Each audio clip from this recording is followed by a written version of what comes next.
moving off in an angle. In the test, the examiner probably will ask you to stop somewhere safe on the left, behind a car, close to it, and then move off. And the reason examiner is asking you to do that is to check if you could move off from a closed position from the car in front or in a tight position. Do you know what kind of control you need for you to move off from that position when you are parked up very close to a car in front? So then, for you to move off, you need to ask the question, when you stop on the left, for you to move out, is the road flat, is it uphill, or is it downhill? Because it will depend on how you move off according to the road, the way the road is laid out. If it's flat, it will be normal clutch control. If it's uphill, it will be uphill clutch control. And if it's downhill, it will be downhill control. Because there are three types of moving off. One is flat, one is uphill, and one is downhill. Do you understand how to move the car in an angle in those situations? Can you move the car out from a position when you are parked up from the car in front very close? And this is the reason why you are being tested in the test, so that when you pass, after you pass, when you stop on the left and there is a car in front very close to you, can you move out? So say you're driving along in this road and the examiner asks you to stop somewhere safe on the left behind this car, close to it, and leaving enough space for you to move out. Okay, so you're driving, you look at the mirror, you put the signal on if needed, and you stop nicely behind this car. That's where you stop.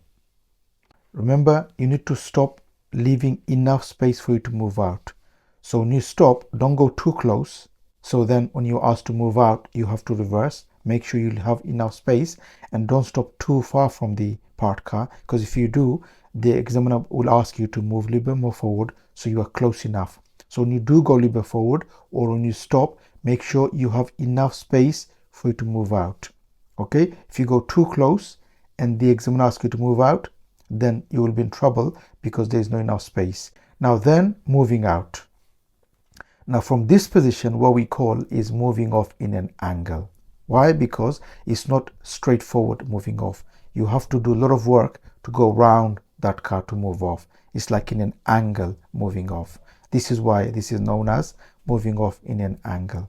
Now why you are tested this one in the test? And the reason is because the examiner want to see your clutch control in this position or your brake control. When you stop, before you move out, your moving off will depend on the road layout.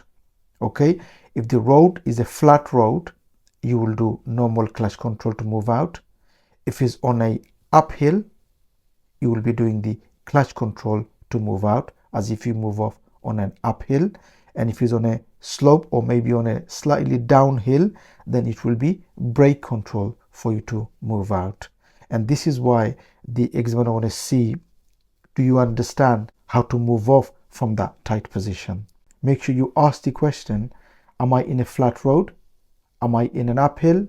Or am I in a downhill? Because flat road, you could take the handbrake off a bit early and move out with a clutch.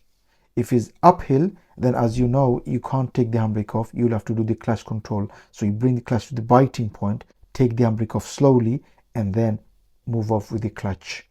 If it's downhill, then you do the brake control. You put the brake on, take the handbrake off, and release the brake. And as the car goes, you bring the clutch up slowly and you go. So just say you are driving in this road and the examiner asks you to stop somewhere safe on the left behind that red car. So you look at the mirrors, you put the signal on, and you go and you stop nicely on the left behind the red car. So that's the red car, as you can see. As you come in, just make sure that you stop nicely and reasonably close to the red car or behind that red car, and you are not too far or too close. Okay, make sure your distance from the car in front is enough for you to move out.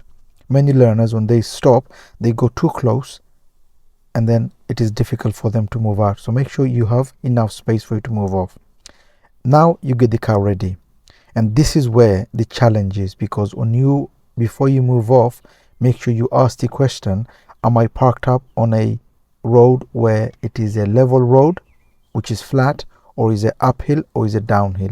Because according to that, you will have to do the control for you to move out. So now imagine you are now in a test and you are parked up behind the red car and the examiner asks you to move off. Okay, now think of how you're going to move off.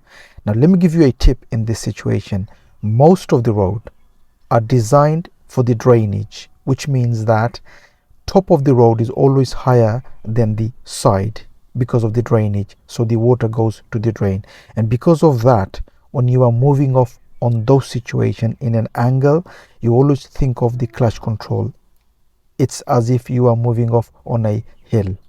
Okay, little hill but still a hill, so you do the clutch control, because when you turn towards right to move out, the car will be like in a small hill. So make sure you bring the clutch to the biting point and you hold it to the biting and you move the car with the clutch all the way. Because of the drainage, like I said, the sides are lower than the middle of the road, so as you move out you will need the clutch control mostly. So think of the clutch control as you are moving off in those situations.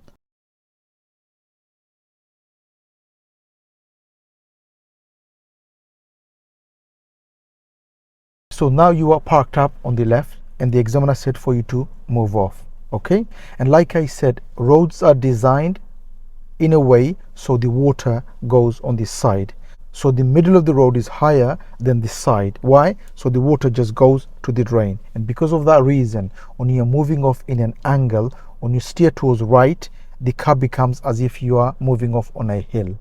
And this is where the clutch control comes in. Many learners, they do that and the clutch control is too bad. Either they bring you up too quickly or it's not to the biting. So either they're going too fast and they're steering too quickly, or the car is coming and hitting the pavement because the clutch control is bad. So the preparation is put the clutch down to the floor, go to first gear, go around, including your blind spot, signal if needed. Okay, put the signal on if you need it, put the signal on, and then you bring the clutch to the biting. Make sure to the biting, bring up to the biting. Okay, now I could feel the bite. Okay, make sure it's the bite, not too much up, not too much down, right to the biting, so the car is about to move. Once you know the biting, you take the handbrake off and take the handbrake off slower than normal. So then if you feel the car wants to go, fraction down, and it wants to go back, fraction up. Okay, so I'm taking the handbrake off slowly, slowly, slowly, and I'm steering. So I steer. When you steer, make sure clutch is only to the biting. To the biting, don't bring it up. Many learners, what they do is they bring it up all the way, and they're either going too fast and they're working too harsh on the steering, or the clutch is too much down and the clutch is going back and hitting the pavement. To the biting, it's going too fast, what do? Fraction down. Okay, if it's too slow, fraction up. You control the clutch, don't let the clutch go all the way, keep looking. So you keep looking and you keep looking at the car in front and you go slowly with the clutch, don't let the clutch go, don't let the clutch go, all the way, all the way, and then you move. And once you moved off fully, bring the clutch up all the way. Okay, and that's what you do. So as you steer to come out, make sure you do the clutch control. So it's the clutch control here as you're moving out. Keep the clutch on as you're going round, get the wheel straight, and then when the car is straight, and then bring the clutch up all the way. Hi, if you are learning to drive or you are training to become a driving instructor, we have an online course for you. So if you're a learner, we have an online course for you for manual and automatic. And if you're training to become a driving instructor, we have an online course for you for your ADI Part 2 and ADI Part 3. Please check the description for the links of the courses. Have a look and have a read. If you like it, you could always join the course. For you to learn the clutch control, for you to move the car off on a hill up and down, there are videos on the channel. I will leave the links on the description if you need to learn those. But make sure you know the clutch control, how to move the car on uphill, downhill, on a flat road. Mostly it will be like as if you are moving off on a hill, like I said, because of design of the road, because of the drainage. That's it for today, and I hope you've enjoyed the video. If you did, please do give a thumbs up, and please do make a comment what you think of the video. And if you're new to the channel, don't forget to subscribe so don't miss any of my future videos, and hope to see you again on the next video. Bye for now.